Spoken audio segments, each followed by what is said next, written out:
Alamin naman natin kung magkakaroon ba tayo ng stroke of luck this Monday. Wala sa ating resident feng shui expert na si Master Hans Kua. Dito lang sa Hans Sabi. Rise and shine mga ka-RSP, narito na muli ang inaabangang gabay, patnubay, parala at prediksyon mula kay Master Hans Kua.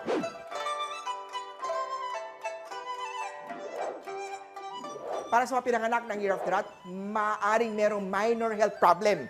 Kung meron kang allergy, makakaranas ng flare-up ngayon. Pagdating naman sa usapang pera, although fearless ka, kailangan mo i-restrain ang iugali ng sugod. Kalma lang! Red at for ang swerte kay Year of the Rat. Punta naman tayo kay Year of the Ox, ang dilema mo in choosing the right person dahil posibleng makamit ka ng someone na hindi naaangkop sa'yo. At you will waste time in a relationship na irrelevant naman. Para naman nasa naghahanap ng trabaho o nagbabalak ng career change, auspicious time para sumubok ng something new after ng ghost month. Brown at for ang swerte kay Year of the Ox. Tiger naman para ma-lesson natin ang bad karma, i-share mo sa iyong wealth at kaalaman with those who need it most. Usapang karir naman minsan nire-reject mo ang mga advice ng mga mas nakakaalam sa'yo dahil hindi mo feel makinig sa kanilang payo. This period, marami kang dapat ma-learn from your mistake and experiences. Green at 9 ang swerte kay Year of the Tiger. Punta naman tayo kay Year of the Rabbit sa may mga asawa or committed na dapat mag-ingat sa meddling ng third-party individuals. Pwede itong pakialaman ng iyong biyanan o kamag-anak na magpapagulo ng magandang samahan nyo or yung mga extramarital affair na yan. At kung usapang karir naman hirap ka when you are by yourself. You need to learn na huwag masyadong maging dependent sa ibang tao. Otherwise mahihirapan kang umusad sa iyong buhay. Gold at 6 ang swerte kay Year of the Rabbit.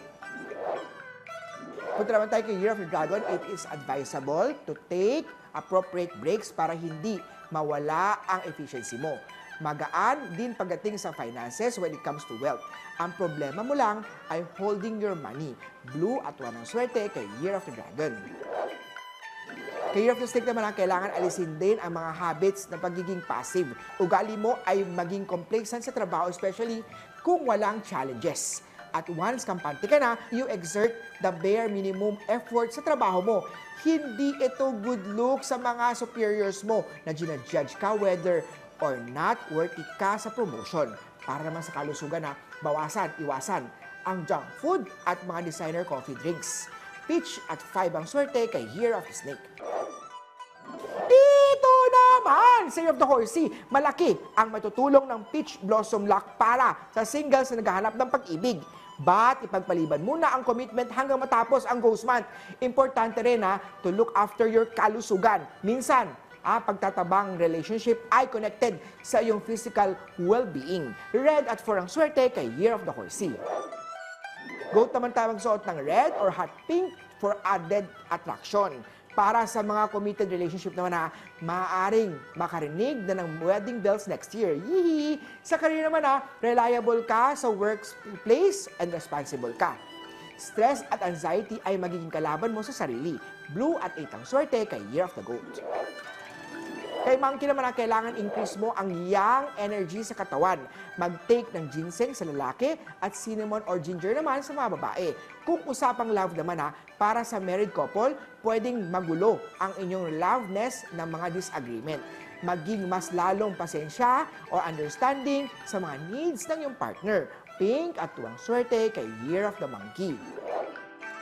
Rooster naman tayo sa kalusugan ang low essence ay maaaring makaapekto ng negotiation skills mo dahil you will need more project confidence sa iyong mga meetings at negotiation. Medyo madidismaya ka naman sa usapang wealth na hindi lahat ng opportunity ay darating. Pwedeng mo ma-accommodate. Kaya naman, make your judgment call kung ano ang tatanggapin at kung ano naman ang ita-turn away mo. Green at 3 ang swerte kay Year of the Rooster. Punta naman tayo kay Year of the Dog. Dapat alam mo kung paano mag-meet halfway ng iyong significant half para ang iyong tango of love ay hindi pumapalya. Kung meron kang mirror na nagre-reflect sa kama, ito mag-asawa niyo po ay ilipat ang salamin na to. Nag-i-invite yan ng mga third-party relationship. Para naman sa kalusugan, Deep breathing exercise ay makaka-encourage ng good chi flow sa iyo.